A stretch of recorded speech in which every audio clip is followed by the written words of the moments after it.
All right, we're here. I'm here, mid-March, doing some chores on the hunting ground here. My small parcel. It's only 12 1/3 acres. Um, Trying to clean up some stuff. Wind knocked stuff down, and just trying to get a overview. I haven't checked my cameras since probably October. I just stayed out of here. So the first thing I want to talk about is eliminating pressure. Um, I haven't been in here at all. I've only hunted a couple times. My dad had an opportunity at a nice buck, and there was a 150 class inch buck running the property. Actually, was shot by the neighbor across the road about half a mile, 3/4 mile from here, in that direction. It was a nice buck, real nice buck, heavy rack, really nice buck. The key is, number one, I've got cover. Keeping it simple.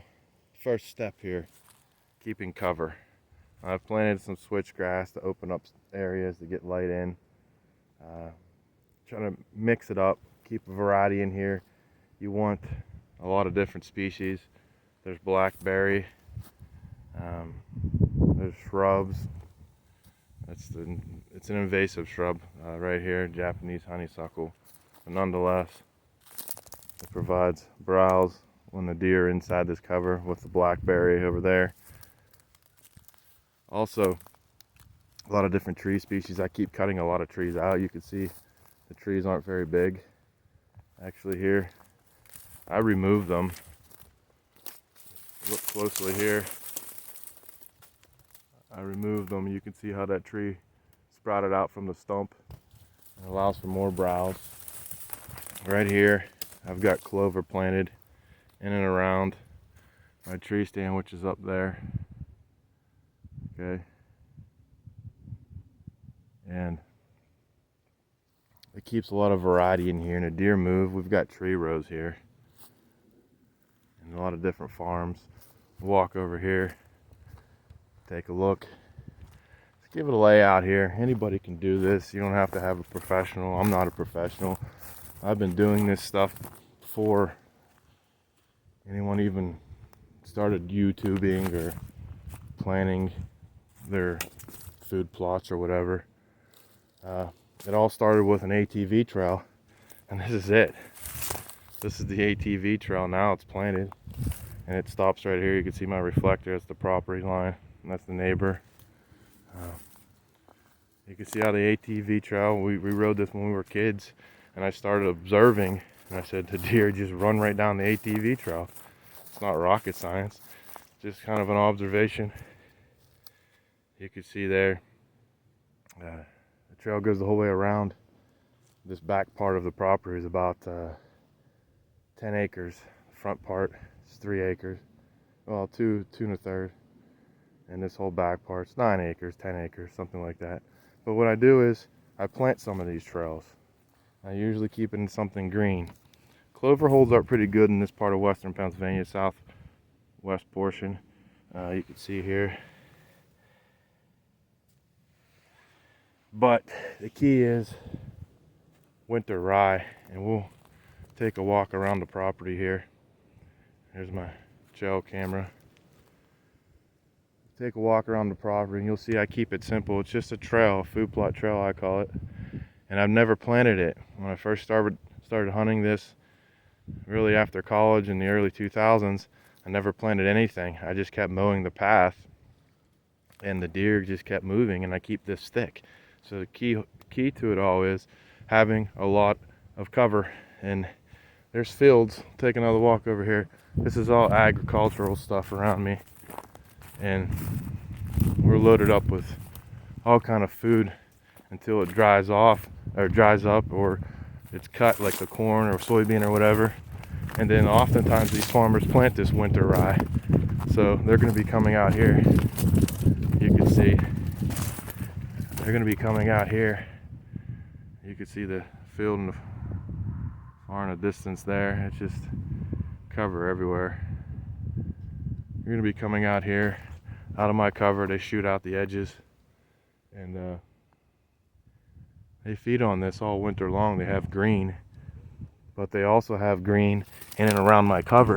So it holds them here a little bit longer to that last bit of light, particularly during archery season. And you'll have does that bed in here, and the bucks will just keep coming in and out. We had several bucks, like the biggest one was about 150 some inches.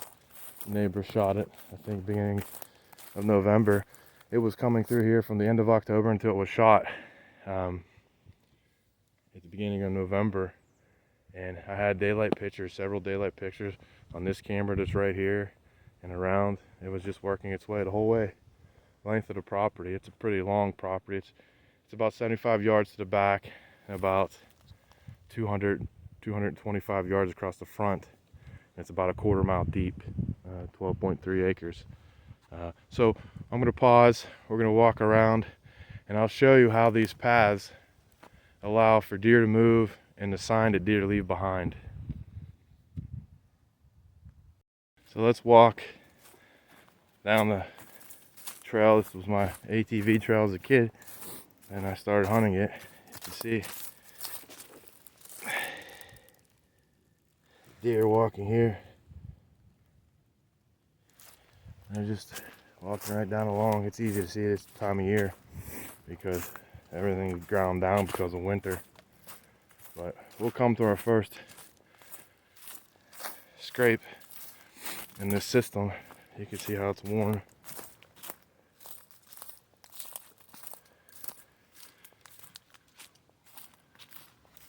Okay, this is the west side of the property, the trail that's going down the west side. It circles all this cover here. There's vines in there, there's honeysuckle in there, a bunch of black cherry, there's crabapple in there, there's blackberries, raspberries, there's all sorts of stuff, shrubs. Now here's the first scrape. You can see the licking vine here. I've got my camera. The first scrape, and several here. You can see how they fall. I didn't even plant this past year. I planted down further, but I'm going to plant it the whole way up through here this year. Just was strapped for time last year. I'll put winter rye. Winter rye grows just about anywhere, just to give me enough green so these deer can pop in and out, and they could feed, go back into cover, moving in and out of cover. Turkeys come through here, all sorts of things. So this is the first scrape, so let's count them. There's one back there that we just saw, my mock scrape. This is the second one. Now I have a blind or a stand by every mock scrape, and you can see this blind right here. It's about 15 yards off of that scrape. Now we're coming up on another scrape. It's not a mock scrape. It's got this crabapple here that's leaning over. This here, you can see this is scraped up pretty good. That thing's about 3 foot wide and 3.5 foot wide. And the deer come up through here, connecting from, there's a finger of property that stretches out, more fields over there in that direction. And they're moving up into this thicket here. That's the third scrape. And you can see the trail of movement here. Moving right through there, you can see that trail all up into the cover. And then I have here more food. You can see the greens, it's mowed down pretty good. This is winter rye here, going all the way up through this trail system. Winds out a little here. So I just plant this and it keeps the deer moving around. But it used to be just a quad trail, just with grass growing on it. I made some improvements over time, but nothing fancy here. You'll see right here's another scrape, not a mock scrape, but a natural scrape. Another crabapple tree that's leaning over. You can see that one right there.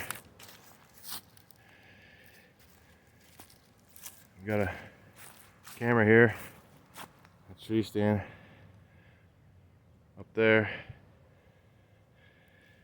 It's a natural scrape here. Another one's about 3-4 foot in diameter. So we're at 4 scrapes from back there. There's my one another travel corridor. I just make paths. Deer take the path of least resistance. They're moving down through here past this stand. You can see that tree stand up there.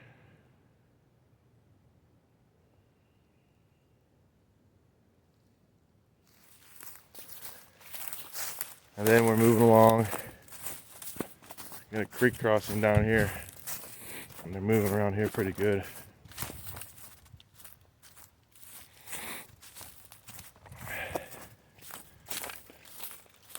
Pretty heavy. They always move through here.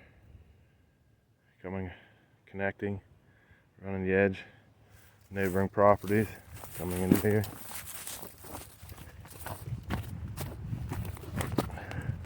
So I've got a mock scrape here. My camera over there. See the camera on a tree? Scrape right there with the licking vine.